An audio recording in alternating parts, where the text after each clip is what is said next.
eu vejo que em torno desse livro, em torno desse debate todo, inclusive a cena que o senador lembrou no Itamaraty, o tempo todo está tratando de acordos de governo, de presidentes, de relações internacionais, e poucas vezes se permitiu prestar atenção na pessoa humana, como uma pessoa vive. Eu acho incrível que um argumento como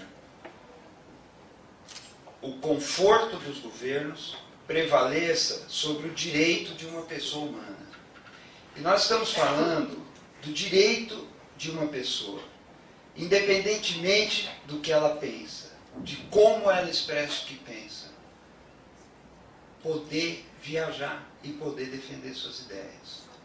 Hoje a situação é muito constrangedora, bastante constrangedora, porque, sim, todos somos contra o bloqueio, o embargo americano, que bloqueia remédios e mercadorias.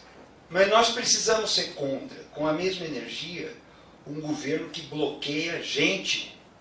Não se pode bloquear gente. Não se pode embargar o corpo de uma pessoa, independentemente do que ela pensa.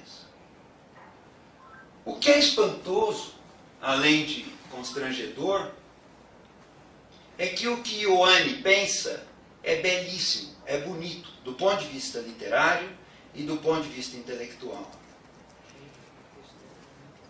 E o que é comovente é que ela é uma mulher. Eu separei aqui, eu também queria ler um pequeno trecho. Ela falando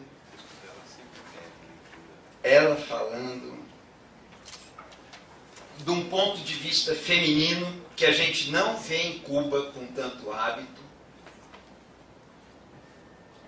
Depois de décadas escutando a mesma coisa, estou cansado. Olha só, porque ela vai...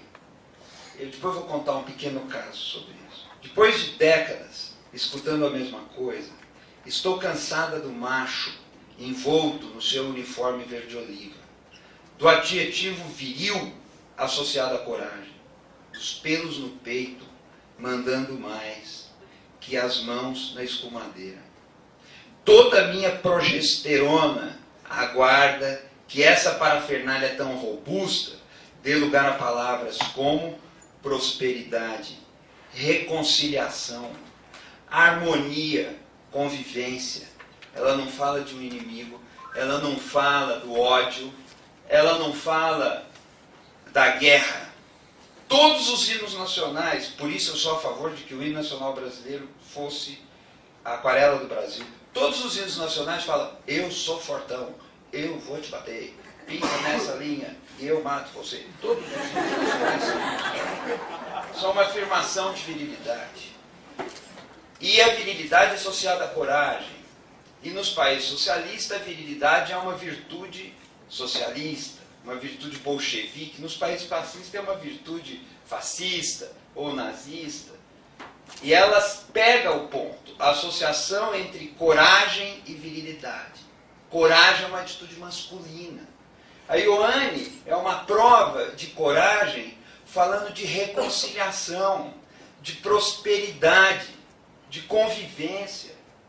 São coisas femininas que nos faltam e que precisam de coragem para ser construídas. Uma coragem feminina, uma coragem diferente.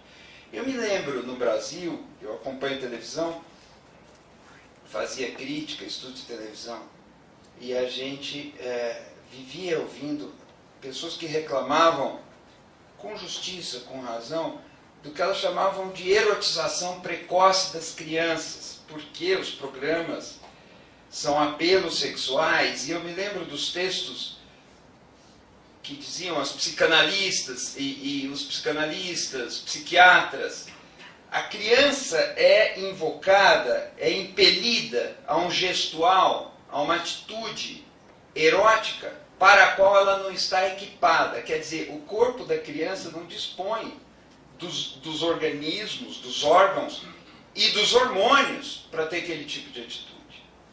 E com razão, essa é uma crítica que deve nos fazer pensar. Quando eu estive em Cuba, por umas 2 semanas talvez, eu me lembro de ver na televisão algo que me lembra esse trecho da Ioane. Porque havia numa escola uma solenidade qualquer e um dos alunos de 8 anos, 9 anos, fazia um discurso. E o discurso que ele fazia era um discurso gritado, afirmativo. A expressão dele traduzia raiva, traduzia agressividade, uma disposição para o combate, disposição de morrer pela pátria. E ele também não tinha testosterona para aquilo lá. Era uma testosteronização precoce. Tá. A delicadeza desse livro, portanto, as cenas que ela descreve, são várias, deveria nos levar a prestar atenção em como as pessoas estão vivendo. O que significa numa família que alguns balseiros se lancem no mar? E pensem bem, se lancem no mar para chegar em Miami. Não é que é para chegar. Tem que chegar em Miami. Numa matéria que o Humberto Werneck escreveu há uns 15 anos, está publicado em livro, um texto memorável, ele citava uns dados de que 50% dos balseiros, que fugiam por esse caminho, segundo levantamentos de 94 até 94, morriam. 25% eram recapturados. E 25% chegavam ao destino. O que leva uma pessoa a entrar numa viagem desse tipo? Isso que é preciso perguntar, nós precisamos saber. Em nenhum momento da minha vida, a partir do momento que eu comecei a fazer um pouco de participação política ou participação jornalística, eu admiti a ideia da ditadura.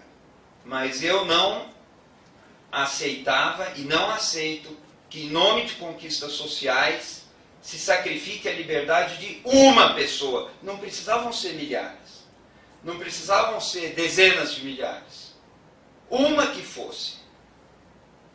A minha formação como jornalista, desde a adolescência, me levou a conhecer o que é o pensamento intolerante e o que é a censura. E o que é a restrição. Onde existe uma pessoa querendo dizer alguma coisa que não lhe deixam dizer, existe algo de muito errado. Eu nunca aceitei que, em nome